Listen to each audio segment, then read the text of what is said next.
तो इस मतलब वीक में ना 2 बहुत इंटरेस्टिंग सेशन हुए, बहुत अलग-अलग सेशंस हुए।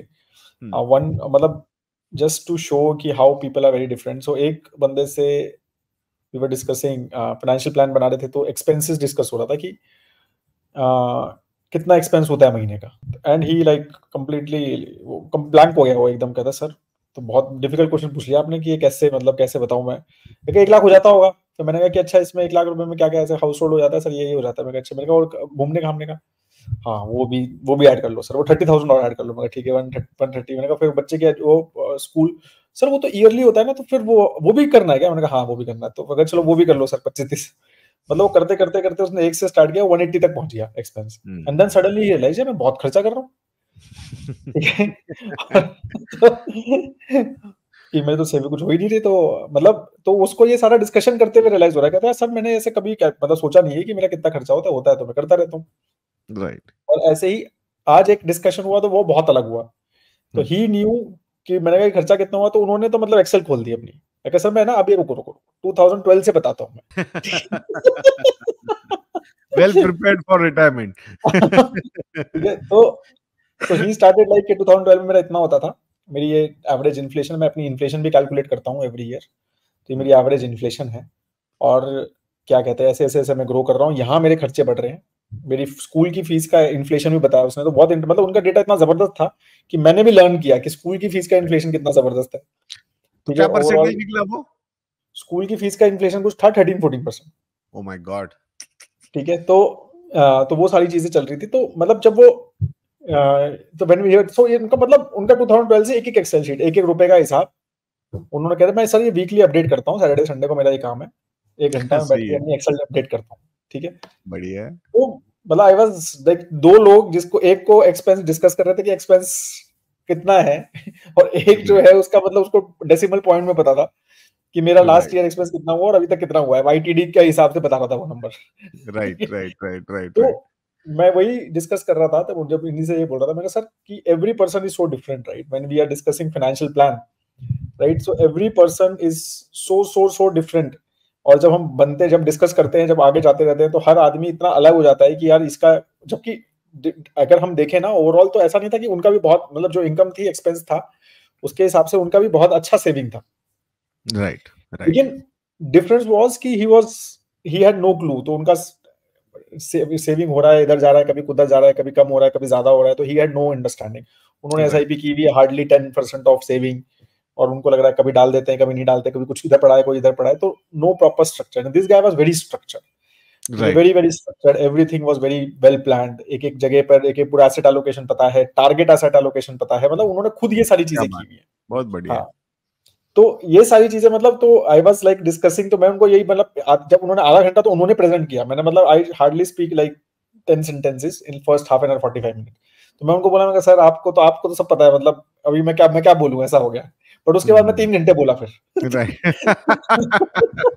क्योंकि उनके जो प्री कंसीव नोशन देखो, जो आदमी फ्लेक्सिबल है उसके उसको समझाना इजी है।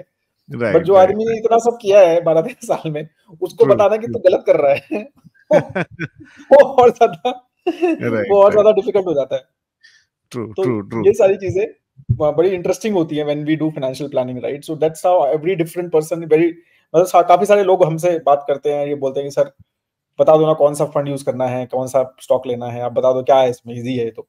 बट वही मैं हमेशा लोगों को कहता हूँ कि every one is so different कि अगर आपको कोई फंड का नाम बता दिया, और यहाँ पर भी बहुत क्वेश्चन आते हैं कि ये ठीक लग रहा है क्या, ये सही राइट है या नहीं। Right. Right, but every person is so different कि if I say yes and you implement it, you can be completely wrong. It may not be for you at all. True true true वो true. चीजें बहुत ज्यादा जरूरी है समझनी। Overall मतलब क्या एग्जैक्टली हो रहा है ये बहुत ज्यादा जरूरी होता है। अदरवाइज जब कैश फ्लोज कंटिन्यू हो रहे हैं तो पता नहीं चलता कि मतलब एक्चुअल एक्सपेंडिचर कितना है। एंड आफ्टर रिटायरमेंट या फिर जब रिटायरमेंट नजदीक आ रहा है या फिर कुछ नए स्टेजेस ऐड हो जाते हैं लाइफ में, स्पेसिफिकली बच्चों के एजुकेशन के, हायर एजुकेशन के, बाकी चीजों के, तो I think standard of living बढ़ जाता है, आप अब खुद को अपग्रेड करते हो। I have seen that lot of people are struggling कि जब जब इनिशियली जॉब शुरू होता है तो एक छोटी सी सोसाइटी में रहते हैं, 1 BHK 2 BHK में रहते हैं, तो पता नहीं चल, मतलब आराम से एक फ्रूगल लाइफ जी रहे होते हैं। देन धीरे धीरे लाइफ अपग्रेड करने के चक्कर में चलो भाई 1 BHK का 2 BHK या 2 BHK का 3 BHK में जाते हैं, बड़ी सोसाइटी में जाएंगे, ऑटोमेटिकली वो एक सोशल प्रेशर बढ़ जाता है to spend more. So that spending I have seen that कि अभी जैसे मतलब द एक्चुअल इन्फ्लेशन, जैसे अभी इन्होंने ये किया होगा, ये लिखा होगा, अगर कोई वैसे लिखेगा ना तो that inflation will be double digit और काफी ऊपर का वो नंबर हो सकता है। I understand, lot of people will say that sir कैसे बातें कर रहे हो, यहाँ पे तो नीड बेस्ड वाला इन्फ्लेशन होता है, तो उसके हिसाब से हम प्रिपेयर करते खुद को। तो ये मतलब आप सही में उसी फ्रूगल लाइफ में जियोगे क्या, या फिर उसको भी अपनी लाइफस्टाइल को डाउनग्रेड करोगे क्या? So that's the question one needs to answer. और अगर वो आंसर कहीं ना कहीं नहीं, हम नहीं करेंगे, हम तो मतलब ऐसी लाइफ स्टाइल कंटिन्यू करना चाहते, so in that particular case you will have to be more and more prepared. और इसीलिए whenever we do calculations for say example retirement corpus, so in that case हम 7-8% के इन्फ्लेशन के numbers के साथ till life मतलब end of life calculate करते हैं वो चीजें।